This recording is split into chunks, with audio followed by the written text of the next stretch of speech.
Amy Rose, everyone's favorite obsessive pink fangirl. Sometimes she's a more than capable independent hero,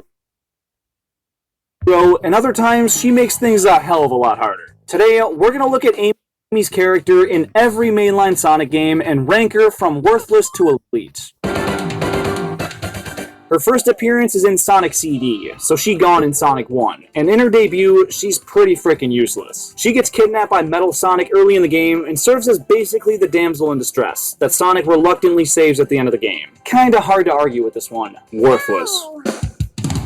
Sonic CD is the only classic Sonic game with any trace of Amy, so she gone in Sonic 2, Sonic 3D Knuckles, and Sonic 3D Blast. But Sonic Adventure gives her one of her most prominent roles to date. Not only does she have her own story mode with her own unique gameplay style, but she also grows a ton as a character throughout the events of the game. It starts off with her being, once again, very reliant on Sonic, saying she misses having him around and that life just isn't as fun without him. I guess near-death experiences and getting kidnapped aren't that traumatizing? I don't know, but then this little bird falls into her lap and gives her the chance to be the hero to someone. At first she looks to Sonic to help her, but he's busy, saving the world, so Amy has to protect it all by herself. This giant robot dude is chasing after the bird, and her gameplay revolves around running away from it. But she eventually lets her guard down, gets caught, and reverts to calling for Sonic's help. But when she's locked up and there's no one around to save her or the bird, she sticks up for her friend and puts her own life at risk to protect someone else. It actively demonstrates her deeply caring personality, and that's the very thing that convinces a stone-cold robot to have a change of heart and let them go. But yeah, then she runs into Sonic again and needs his help. But this time it triggers something inside of her. She realizes that she's too reliant on Sonic and needs to be more independent. And when she sees the opportunity to act on this by helping that bird find its family by herself, she doesn't hesitate. She storms right into Eggman's base with nobody's help and actually succeeds in finding the other birds.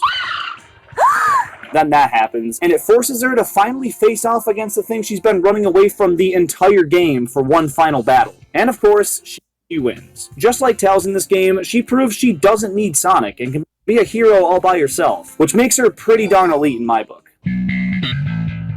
Sonic Adventure 2 puts her on the back burner when compared to last time, but she still has some pretty big moments. When Sonic's caught by the military and locked up in Metal Harbor, who breaks him out of jail? Amy. And at the end of the game, when Shadow's about to decimate the Earth, she convinces him to find the good in humanity, and it triggers a pivotal flashback about Maria that, maybe she didn't want everyone to die. It shows Amy, yet again, to be a very compassionate and persuasive character that can find the good in anything and anyone, no matter how heartless and cold. Also, she is playable in multiplayer, so that helps her case a little too, and I think it's enough to give her another elite tier. She's playable all throughout the Sonic Advance trilogy, and she's alright. She's a lot slower and can't roll into a ball, but her hammer swing is pretty effective. Still, not my first or second choice, and when you actually unlock her, varies a good bit from game to game. In the first one, she's playable from the start, so she'll get sidekick tier. In the second, it's only after you beat the game, so barely does anything. And in the third, it's about halfway through, so we'll put her right in the middle. In Sonic Heroes, she leads Team Rose as the speed archetype, and is just as useful as any other character in the game. Now, this portrayal of Amy's character sucks, making her obsession with Sonic toxic as all f***, with her even fighting Team Sonic to make him marrier, but she's still a good friend to Big and Cream, and we'll give her sidekick tier, although she's very poorly written.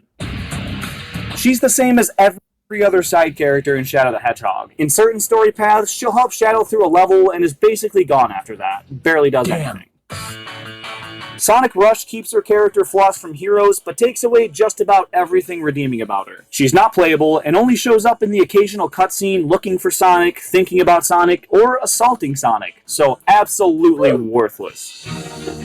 For as much as people hate this game, it's actually a positive step forward for Amy's character. She mistakes another hedgehog for Sonic, like usual, but she also agrees to help Silver find the person he's looking for, the Iblis Trigger, only to find out it was the same person she was looking for. Well, what do you fucking know? When Silver fights Sonic to stop him from destroying his world, he kicks his ass. And right when he's about to finish him off, Amy jumps in front of Sonic and tries to rationalize with Silver, giving Sonic just enough time to get away. This is another perfect example of her willingness to put her own safety on the line to stay loyal to those she cares about. And if it weren't for her, Sonic would have died and the world would have been destroyed. So I think she earns an elite tier. Also, she is playable in a section of Dusty Desert in Silver's story, and she's pretty bad, not gonna lie, but still, it shows she's very capable here.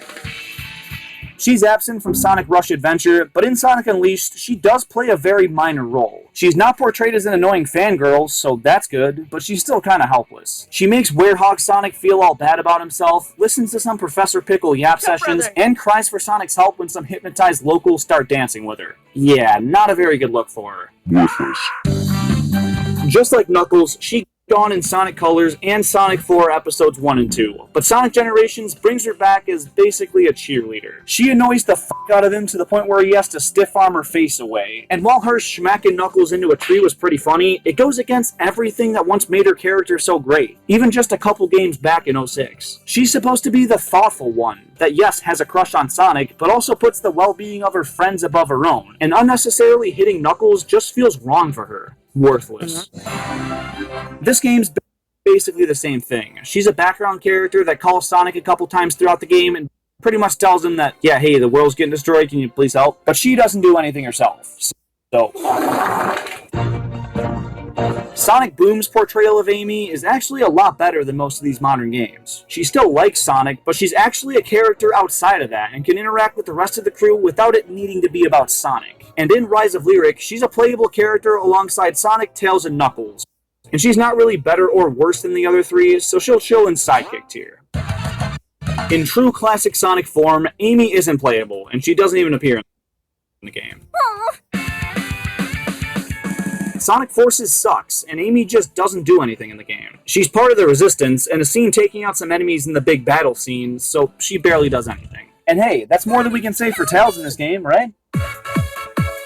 I'm including Sonic Origins this time around because it actually makes a big difference to her rating. In the Plus edition of the game, she's playable in all 4 classic Sonic games, giving her the chance to redeem her uselessness in those original titles, and making a hell of a strong case for another elite tier.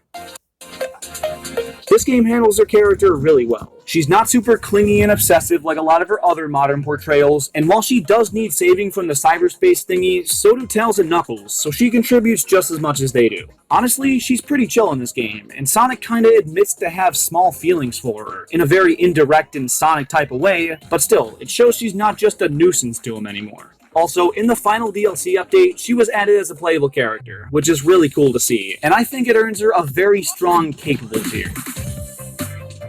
Similar to Sonic Advance 1, Sonic Superstars makes Sonic, Tails, Knuckles, and Amy playable from the start. But where that game makes her the worst playable character of the bunch, this one makes her one of the best. For starters, she can spin dash like everybody else, which was probably her biggest flaw in Advance. But unique to her is a double jump, which is pretty freaking OP, and makes her an easy elite.